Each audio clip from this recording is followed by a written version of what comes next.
Ya. Bueno, buenas noches con todos, buenas noches equipo de Educate Pues y las personas interesadas en este tema, ¿no? Ya, el día de hoy, domingo 19 de julio, hablaremos del bienestar docente y rendimiento académico, una trayectoria parabólica. ¿Algunos de ustedes se han preguntado si docentes más felices equivale a mejores estudiantes? Tal vez es una pregunta que pueda salir de que han escuchado, por ejemplo, que trabajadores más satisfechos o trabajadores con un alto bienestar en el trabajo, pues tienen mejor rendimiento, ¿no? Entonces, esta pregunta surge a raíz de este tópico, pero también este tópico lo desarrolla esta investigación que se ha publicado en el año 2025, entonces es bastante reciente y pues espero que sea de su interés. Ya, pero un poco de contexto. Ya. Los docentes, o en general el bienestar docente, es un elemento sumamente importante en el marco del sistema educativo. ¿Por qué? Porque un altos niveles de bienestar docente, según la literatura señala, está asociado pues, a que tienen mejor rendimiento o desempeño laboral en el trabajo, son más productivos. Asimismo, por ejemplo, se puede atraer, es decir, lograr que adolescentes y jóvenes elijan la carrera de educación, pero también retener el talento, ¿no? Hacer que los docentes pues, puedan eh, mantenerse en una institución educativa y pues no tengan que pensar en hacer otros oficios, otros trabajos que le permitan pues ganar, generar ingresos para poder subsistir, ¿no? Entonces, el bienestar docente es un concepto muy interesante que se ha ido trabajando en los últimos años con mayor vigor, pero acá nuevamente surge la pregunta, ¿no? A mayor bienestar docente, mayor rendimiento académico estudiantil. Uno podría pensar que sí, ¿no? Pues un docente que se siente satisfecho, que tiene alto nivel de bienestar en su trabajo, pues se va a sentir más motivado, se va a sentir como que con mayor entusiasmo, con mayor ímpetu, y pues eso va a repercutir en el desarrollo de sus clases, y unas buenas clases pues repercuten en el rendimiento académico del estudiante. Lo lógico te podría señalar que sí, pero bueno, la realidad, como todo fenómeno humano, todo fenómeno psicológico o proceso humano, pues es más complejo de lo que uno piensa, ¿no? ¿Qué dice la literatura ante esto? Por ejemplo, hay tres revisiones y metaanálisis que voy a mencionar. Hago énfasis en estas palabras porque no son investigaciones donde, por ejemplo, se cogieron los 35 docentes de un colegio, los evaluaron y pues también compararon con rendimiento estudiantil. No, lo que hacen es escogen, filtran según los criterios de inclusión distintas investigaciones y justamente dan una especie de conclusión. Por ejemplo, Hoque et al. En el 2023 señala que los niveles de satisfacción laboral de los docentes pueden ser bajos, pueden ser altos, pero también a la par pueden coexistir con niveles bajos o altos de rendimiento estudiantil. Es decir, docentes con un nivel de satisfacción laboral alto puede estar asociado también con estudiantes con rendimiento estudiantil bajo y viceversa, ¿no? Entonces, parece algo contradictorio, pero es lo que señala esta investigación. Maricutoy et al. En el 2023 señala que hay correlaciones estables, pero débiles entre el bienestar subjetivo del docente y el rendimiento estudiantil. Por ejemplo, ven una correlación de 0.065, que es bastante bajo, por no decir que no se podría señalar que hay un grado de correlación, ¿no? Wartenberg et al. En el 2023 igual reportan una relación de pequeña moderada entre la satisfacción laboral y el rendimiento estudiantil, que es 0.10, aunque aún así es bastante bajo, ¿no? Justamente esta última investigación señala que una posible explicación de por qué no habría una correlación con un tamaño significativo entre el bienestar docente y el rendimiento estudiantil es que el rendimiento estudiantil podría ser un efecto así del bienestar, pero no un efecto inmediato. Es decir, que hay una serie de variables que estarían mediando, moderando o más allá de una de estas que hasta que justamente el bienestar de este docente impacte en el rendimiento estudiantil. Entonces la cadena podría ser más larga de lo que nosotros podríamos pensar, ¿no? Entonces, la literatura te dice que aparentemente no hay evidencia de que a mayor bienestar docente, mayor rendimiento estudiantil. Es lo que la literatura aparentemente te orienta, o al menos no es concluyente, ¿no? Creo que es la mejor palabra. Entonces, esos investigadores, me parece que es Rentería y ay, no recuerdo el otro nombre del investigador de ese artículo que estamos analizando, diseñan un estudio donde está fundamentado en el efecto TMGT o demasiado de lo bueno. En inglés sería too much good thing, que básicamente, vuelvo a repetir, es demasiado de lo bueno, ¿no? Eh, ¿En qué consiste esto? Por ejemplo, altos niveles de felicidad o altos niveles de bienestar no siempre va a tener efectos positivos en las personas, ¿no? ¿Por qué?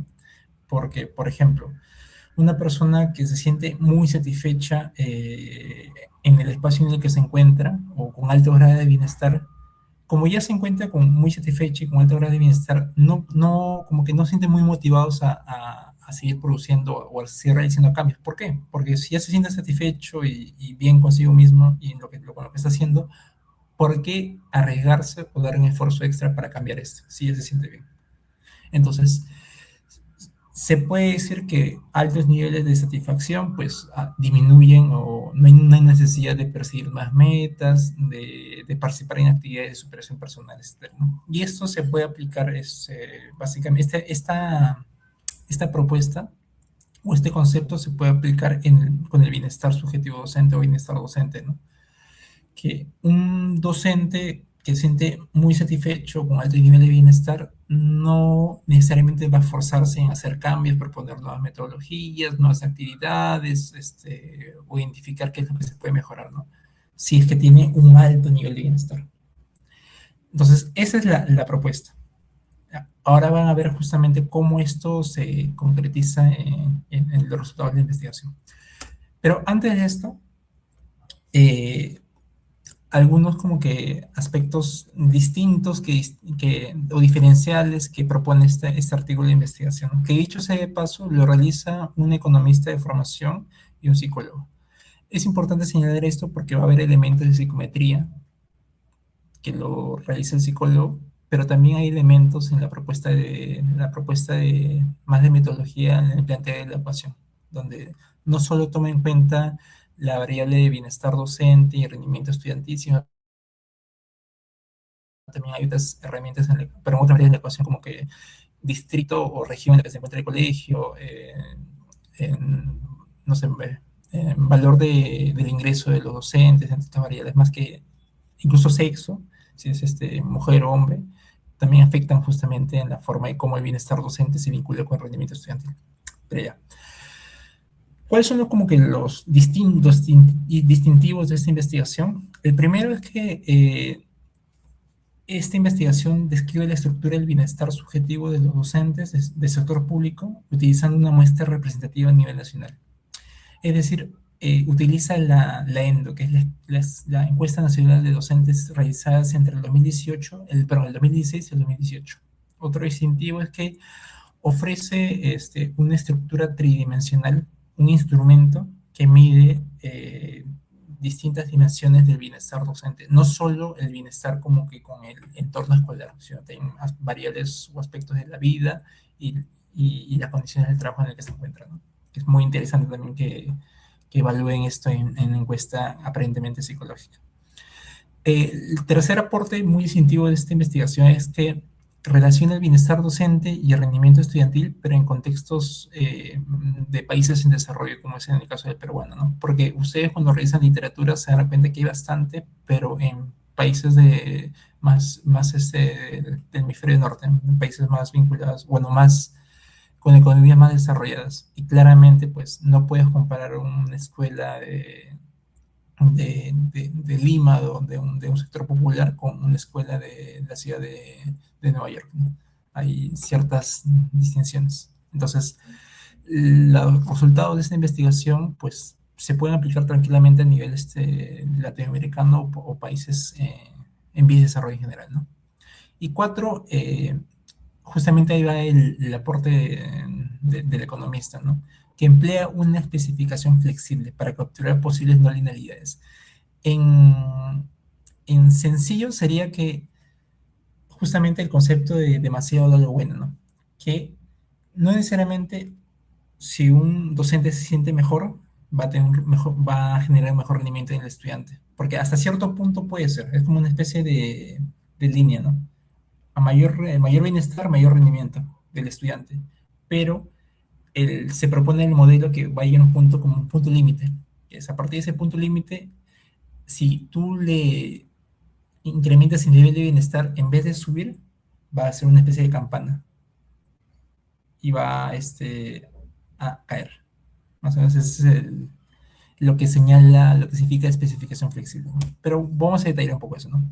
Respecto al punto uno, como les decía mencionando, en la investigación se utiliza la encuesta nacional de docentes, el ENDO, o la ENDO, entre el 2016 y 2018, pero también utiliza base de datos de evaluaciones estudiantiles del censo, la ESE, sobre todo en matemática y lectura, porque recordemos que la CS también están evaluando con otros aspectos académicos como lo que es, me parece, ciencias, hasta cierto punto de tema de ciudadanía y habilidades emocionales. Ahora, ¿por qué es importante esto y recalca como algo distintivo la investigación? Porque muchas veces, por ejemplo, cuando se hace una investigación, pues se utiliza una muestra por conveniencia, ¿no? Yo tengo un colegio cerca a mi zona y evalúo pues a los 40, 50 docentes de toda la plana, ¿no? El turno mañana, el turno tarde. Y comparo con el rendimiento del estudiante. O ya, y bueno, y si quiero hacer más grande la investigación, pues me voy no sé, a otro colegio cerca de mi distrito que también tengo acceso y hago lo mismo, ¿no? En este caso, utiliza la encuesta nacional de docentes, que es una encuesta, es una encuesta, toma una muestra de la enorme cantidad de docentes que hay en el Perú, pero es una encuesta aleatorizada, con ciertos procedimientos estadísticos que le permiten que que las inferencias que se pueden deducir de aquí sean un poco más confiables, ¿no? Y el censo también es igual, ¿no? Se usa, el censo incluso es a nivel un poco más general, un poco más descriptivo, pero aún así se puede correlacionar y pues los resultados que te arrojan esto pueden ser un poco más confiables. Y también, si bien no lo menciono aquí, también se hace uso de otros bases de datos que reportan pues el tipo de colegio, si es público, si es privado, la cantidad de docentes que hay por sección o que por colegio, la cantidad de estudiantes que hay justamente por colegio también, el distrito, la región geográfica donde se encuentra, que también son variables que entran en la ecuación al momento de hacer el análisis de datos, ¿no? Ya. Acá vamos a poner un ejemplo de la encuesta nacional de docentes, que aquí los investigadores no cogen toda la encuesta, sino cogen como que o seleccionan ciertos ítems que son pertinentes para el constructo de bienestar subjetivo docente. Y justamente vamos a ese punto, ¿no? La investigación también desarrolla un instrumento psicométrico a partir de los ítems de esta encuesta y selecciona qué ítem según el marco teórico y pues va construyendo las dimensiones. Y es muy interesante porque generalmente las encuestas de satisfacción laboral siempre están más orientadas al primer círculo. Satisfacción bueno, satisfacción sería perdón, con relaciones escolares, que es básicamente como relaciones laborales, ¿no? Por ejemplo, ¿cómo te llevas con tu jefe? ¿Cómo te llevas con tu director? ¿Cómo te llevas con tus compañeros? Que serían como que los estudiantes, padres, colegas, etcétera, ¿no? Pero la investigación también toma en cuenta cuáles son los niveles de satisfacción con las condiciones de vida en las que se encuentran, ¿no? De una u otra forma repercuten en el nivel de bienestar del docente. Y lo otro es también cuáles son las condiciones de trabajo en las que se encuentra el docente, que son justamente el salario que perciben, ¿no? Que a veces no se toman muy en cuenta, sobre todo en investigaciones más vinculadas a psicología, pero realmente tiene un impacto en la ecuación. Ya, el tercer punto es el entorno institucional, ¿no? Tener en cuenta cuál es el contexto en el que se desarrolla la investigación, por ende, a qué contexto se puede replicar este instrumento o incluso estos resultados, ¿no? Que es en este caso el contexto peruano o incluso se puede aplicar a contextos de países en desarrollo, ¿no? no voy a desglosar todo esto, porque igual no quiero como que alargarlo mucho, pero más o menos tengan en cuenta que el contexto peruano tiene un perfil muy específico, donde si bien hay ventajas o avances en términos de la matrícula, de la asistencia, del alcance, según este nivel educativo, el hecho, la creación de la carrera pública magisterial, también hay elementos como que pueden ser, que aún falta trabajar, ¿no? Que es el tema de la diferencia de la calidad educativa entre zonas urbanas y rurales, las graves, o la gravedad en cuanto a la infraestructura, incluso la inversión pública tiene en cuenta el PBI a nivel latinoamericano, ¿no? Ya. Resultados. ¿Qué es lo que dice la investigación acá, como tal? El, lo primero que se puede mencionar que la investigación genera evidencia mediante un análisis psicométrico. De hecho, es un AFE y un AFC, un análisis factor exploratorio y un análisis factor confirmatorio, de que hay adecuados índices de ajuste que te permite señalar de que este instrumento de medición se puede replicar en distintas regiones del Perú, en distintos colegios, sea sector público, sea sector privado, sea rural, o sea urbano, sea a nivel primario, a nivel secundario, porque justamente el proceso metodológico te orienta eso, ¿no? Y que es importante, o al menos se concluye, de que se puede evaluar tres dimensiones, que es satisfacción con las relaciones escolares, cómo se llega con el director, con los estudiantes, con los padres de familia, con los demás docentes, cuáles son las condiciones de vida que tiene el docente, si tiene un seguro de salud, si tiene cuáles son las condiciones de vivienda, etcétera, ¿no? Y condiciones laborales, que básicamente se resume como el salario que percibe, ¿no? Entonces, se puede evaluar el bienestar subjetivo docente a través de estas tres dimensiones, y es lo que te da esta investigación. Y ya, lo que iba diciendo también, que el análisis factorial confirmatorio multigrupo señala de que la estructura del instrumento se puede utilizar para distintas regiones del Perú, para distintos niveles educativos, para distintas escuelas, independientemente del nivel socioeconómico que se puede encontrar.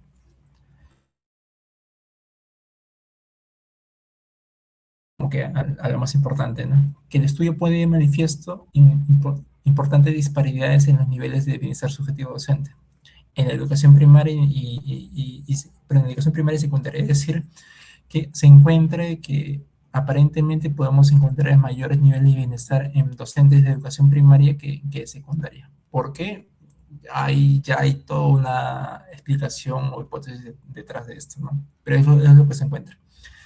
También hay que encontramos mayores niveles de bienestar en docentes que su nivel de motivación es más por vocación, por elección que han elegido, que aquellos que de una u otra forma no lo es, y se refleja porque pues hay una tendencia de querer cambiar de distrito, o querer cambiar de colegio regularmente, ¿no?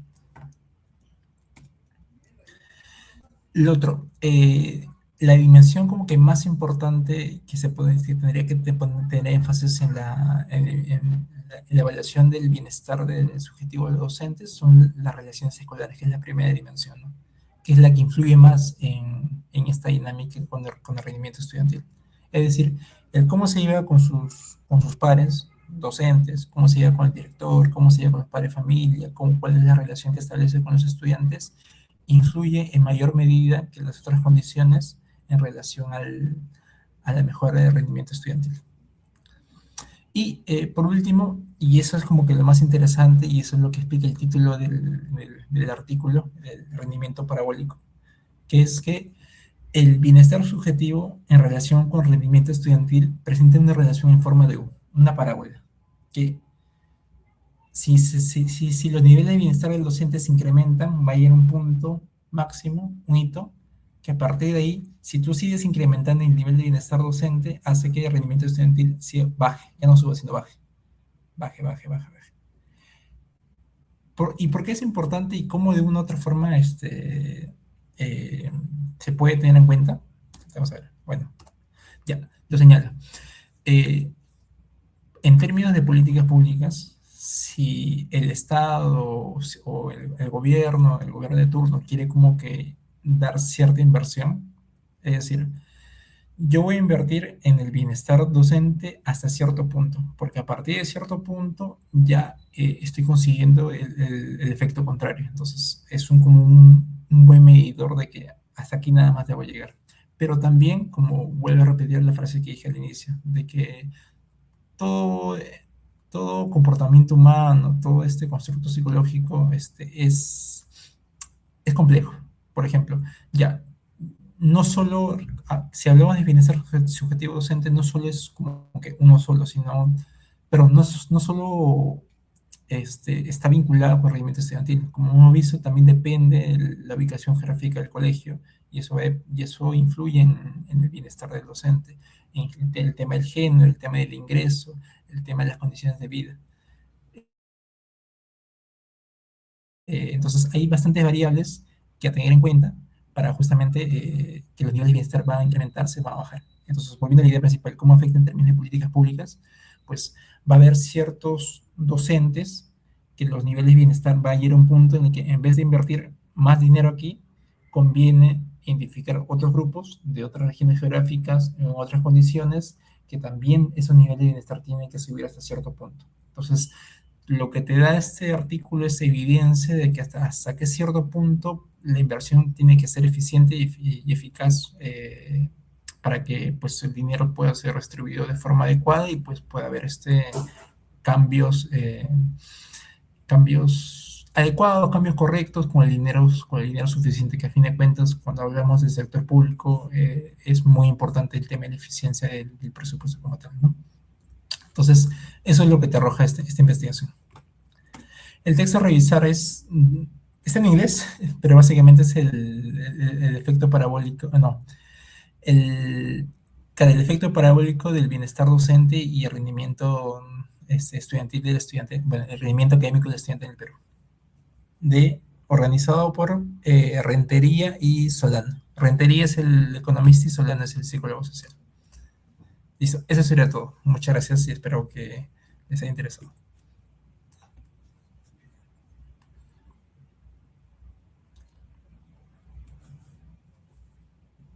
Hola, ¿se me escucha? Sí, ¿no? Oscar, me parece que sigue grabando. Ah, no. Ya. Sí, sí, sí, Ah, sí. ya. Este, bueno, para comentar, ¿no? Para comentar tu exposición del tema que has expuesto, este, polémico, ¿ah?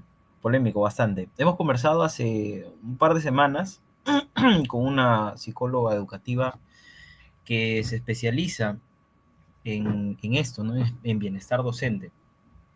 Y en la conversación que tuvimos, este, me convencí aún más de que el fin último del bienestar docente no puede estar supeditado o no puede ser el rendimiento académico. Y ni siquiera incluso el bienestar de los estudiantes, ¿no? O sea, deberíase buscar el bienestar de los estudiantes modificando quizá otras variables, ¿no? Eh, y no buscando o midiendo quizá esta parábola que tú nos has mencionado. Me explico. Eh, Puede ser algo contraproducente saber este tipo de cosas. Yo soy un férreo defensor de que la ciencia siempre es buena, medir los datos está bien, dar los resultados está bien, la culpa es de quien toma los datos malamente, ¿no? Siempre. Pero mencionaste financiamiento público, mencionaste que hasta cierto punto el bienestar docente está bien, pero después ya no. ¿Con respecto a qué? Al rendimiento académico de los estudiantes. Y bueno, me parece un poco peligroso el dato, peligrosa la concepción que se le quiere dar, ¿no? Insisto, no debería buscarse el bienestar docente por cuánta influencia tiene el rendimiento académico. Me parece un poco, y no lo digo por desdeñar el tema que has elegido, el tema que has expuesto, ¿no? Sino me preocupa más bien, eh, que se hagan este tipo de comparaciones o de mediciones.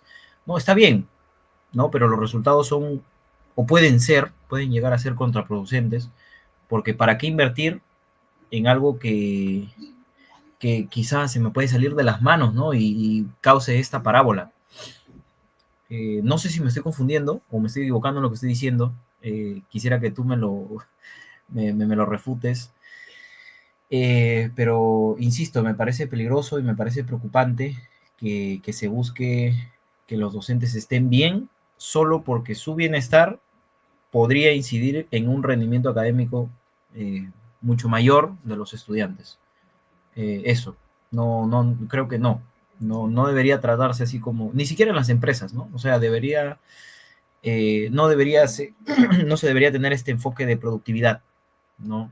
Al menos en variables así como bienestar, porque si no podríamos también algún día optar por aumentar el bienestar de los estudiantes solo porque aumenta su rendimiento académico. Esto sabemos que está documentado, que el bienestar académico, perdón, que el bienestar estudiantil está muy relacionado con su rendimiento académico más alto, eh, pero no debería ser, no sé si se le dice retroactivo, pero no debería ser una razón para querer que el estudiante esté bien, ¿no? El estudiante debería estar bien o debería procurarse su bienestar a pesar de que esto no incide en su rendimiento académico.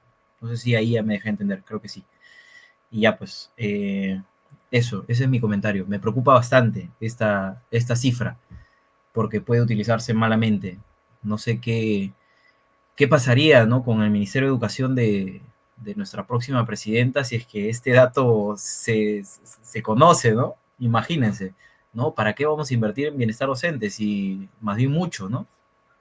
Nos pasamos de bienestar, ahora ya no se van a preocupar. O sea, este tipo de narrativa se puede manejar, ¿no? De, no, como ya está muy bien, ya no quiere innovar, ¿no? Capacítenlos bien a los docentes. Si están bien capacitados, van a hacer las cosas bien. Del diseño instruccional, del diseño curricular, tiene que partir. No puede dejarse la educación a la deriva de la iniciativa del docente, de la vocación del docente. No, tiene que diseñarse bien desde el principio y el docente tiene que ser alguien que conozca esta metodología y poder llevarla a cabo, pero no tiene que depender 100% de ellos. Entonces, eh, bueno, esto, ¿no? Dejar este sentir, nada científico, porque los datos están ahí y yo solamente hablo desde mi opinión, ¿no? Y ya pues, eso. No sé si tengan algún comentario al respecto, Andrea o tú, Josué. Justo eso es lo que quería provocar. Si lo conseguí, muy bien. Lo lograste, lo lograste. Ya. Este, sí, como señalas, es bastante polémico porque es una deducción que se puede generar, ¿no? De que le damos esa visión un poco más, no sé, un poco más de, ¿cómo sería? De productividad, de efectividad, cuando estamos hablando más un constructo tan humano como es el bienestar, ¿no? Entonces, y hay que entenderlo esto en el marco de una visión un poco más tecnocrática, ¿no? De las políticas públicas. Y eso no solo en este gobierno, Oscar, yo te diría que desde el gobierno de García y sobre todo Kuczynski, es que las políticas públicas en Perú intentan pasar de un punto de vista un poco más idiosincrático, de decir, no sé, llega este nuevo gobierno y yo voy a, según el marco filosófico, la propuesta que yo tengo, pues, de visión de país, pues, lo desarrollo y ya. Pero a partir de la entrada al gobierno de Kuczynski, esta visión un poco más tecnocrática y con todos los ministros y en todas las áreas de desarrollo, ministerios del Perú, pues se ha ido implementando. Y uno de los elementos justamente es eso, la productividad en términos de costo-efectividad, ¿no? Si por cada dólar que yo invierto en, no sé, en educación, hay un retorno de 10 años de $10, por ejemplo. O en vez de, o si yo invierto $3 ahorita informar a los estudiantes de educación primaria, voy a hacer que ya no tengan que invertir en temas de cárceles en, no sé, $10, algo así, por persona. Entonces, esa visión es una visión un poco más tecnocrática y que se ha ido implementando de forma un poco más transversal desde hace ya más de una década, ¿no? Y esta crítica que tú haces, sí es una crítica que sobre todo lo hacen a los economistas, porque los economistas, esta visión un poco más de productividad, de efectividad, coste-efectividad, es justamente porque en muchos campos, incluido el sector educativo, entre otros, quienes toman decisiones más bueno, están en los puestos de toma de decisiones, justamente son, no necesariamente economistas, pero tienen esa visión, ¿no? Está más influenciado por eso, una visión un poco más tecnológica, como digo. Entonces, la parte técnica va muy por encima de lo que a muy largo plazo de visión de país quisiéramos tener, ¿no? Y si bien hasta cierto punto es bueno, hasta cierto punto, porque te permite optimizar recursos y, a fin de cuentas el Estado, si bien no es una empresa, hay ciertos lineamientos que te permite pues manejar mejor el dinero, ¿no? Hasta cierto punto.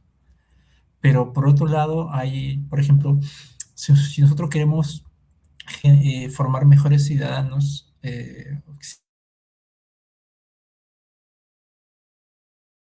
basta con que los estudiantes sepan leer, escribir, que es lo que generalmente en las pruebas CES, en las pruebas M se han ido concentrando, se han ido especializando, pero con el largo del tiempo pues ha ido introduciendo más evaluaciones más de ciencias, más de ciudadanía, más de habilidades sociales, ¿no? Pero que aún así pues está medido bajo una prueba de una serie de cantidad de preguntas que se tienen que corregir y a partir de ese puntaje pues te da un perfil del estudiante, ¿no? Cuando hay ciertos conceptos o desenvolvimientos de la persona que no necesariamente encajan en un ítem, ¿no? De cada Likert. Es muy polémico lo que te arroja este artículo, pero cerrar, pero es eso, pues, la interpretación que le das. Tú dijiste que la ciencia siempre es buena. Yo diría que la ciencia no es buena ni mala. La ciencia te da información en función a ciertas posturas o sesgos que puede tener ya previamente el investigador. Está en las personas y en la población en general, pues, incluso en la labor del científico, en el sentido de que quien desarrolla la investigación, dar esa orientación siempre vinculado al desarrollo humano. Bueno, y mi comentario va también en línea con con lo último que estabas mencionando, Josué, sobre las finalidades de la educación, al menos en el Perú. Bueno, la finalidad, una de las, o la educación en general en Perú no tiene un objetivo único que es como mejorar el rendimiento académico de los estudiantes, sino que tiene varios y están propuestos, bueno, de cierta manera en las leyes, pero recuerdo que uno de ellos tenía que ver con eso, pues, ¿no? Con poder formar mejores ciudadanos y eso eh, no se limita bueno, el rendimiento de las notas. Entonces, si bien el rendimiento es importante, no es a lo único a lo cual se tiene que apuntar cuando se habla de educación.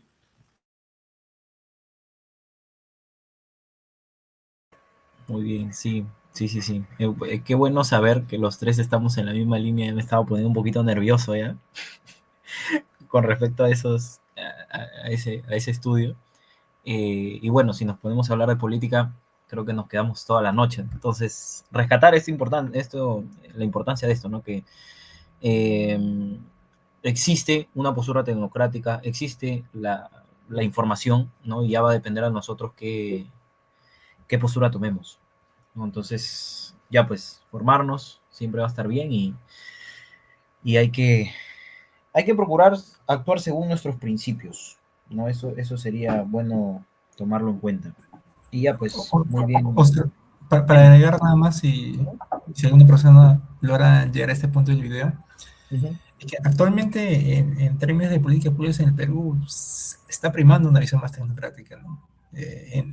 Sí, tal en términos del sector de educación, Andrea que está más vinculada al tema de psicología clínica, tal vez al sector salud. el concepto de coste-efectividad, de invertir cierta cantidad de dólares por ciudadano y eso te va a retribuir a largo plazo una mayor cantidad de dólares, es una idea muy vigente todavía en el Perú. Y esto, de una u otra forma, tiene que ser equilibrado con la introducción de profesionales que no solo tengan esa visión, sino tienen una visión un poco más vinculada al desarrollo humano en su conjunto como tal. Entonces, si es que si es que no tomamos en cuenta esto y si es que tal vez hasta cierto punto no nos involucramos en esto, yo sé que todas las personas pueden tener distintos intereses, pero tiene que haber, tiene que haber cierto involucramiento en esto, como profesionales. Muy bien, sí, sí. Y ya pues no vamos a poder cambiar las cosas si nosotros no investigamos, no andamos, no profundizamos, no estudiamos al respecto de las cosas que nos interesan. Y ya pues muy buena exposición, muy buenos comentarios, ¿no? Hoy día sí ha estado, no hemos discutido, ¿no? El tiempo creo que no nos lo permitiría, eh, pero sí sería bueno tocarlo en un futuro, ¿no? Yo creo, y sí pueden dar una réplica, ¿no? De esto, que lo tecnocrático en política, gestión pública, ¿no? Política pública, aquí en el Perú actualmente es una excusa, no es, o sea, igual prima la idiosincrasia. La idiosincrasia es ahorro en ti, pero no reparo en mí, ¿no? En lo que hago yo, en lo que gasto yo, en lo que cuesto yo, ¿no? Y lo estamos viendo, nos está explotando en la cara. Y ya pues, las cosas no son tan cuadriculadas como parecen. Sí, sí, te doy la razón en que a partir del gobierno de Alan García ya no importaba tanto el corte de si tú eres de izquierda, si tú eres de derecha, si tú eres de este partido, si tienes tales ideas, ¿no? Para la educación, para la salud, sino que más bien se buscaron técnicos, ¿no? Sin color, pero bueno, finalmente estos técnicos trabajan para alguien, ¿no? Alguien les paga y ya pues se ha buscado la forma de que este pago esté condicionado y, y ya pues se utiliza como excusa, porque si mañana sale que esta parábola no existe, van a seguir tomándolo en cuenta, ¿no? Se van a quedar con este artículo y van a financiar más investigaciones como esta. Y ya pues se van a inventar el dato. Entonces, porque miren lo que pasa con lo de beca 18, ¿no? Y no quiero este, dejar pasar la oportunidad de mencionarlo. No veo ningún sustento técnico en eso. Entonces, incluso de retorno, porque si nosotros formamos más profesionales, vamos a tener más retorno de esa inversión. Pero, insisto, nadie ha salido a dar una explicación técnica de, de la efectividad o la eficiencia de esto. Y ya pues, en eso se resume eh, el Estado, ¿no? Para mí.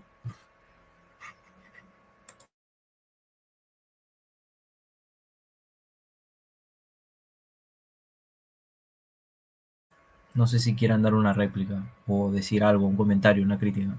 Ahí nomás. Allá, estás amenazado.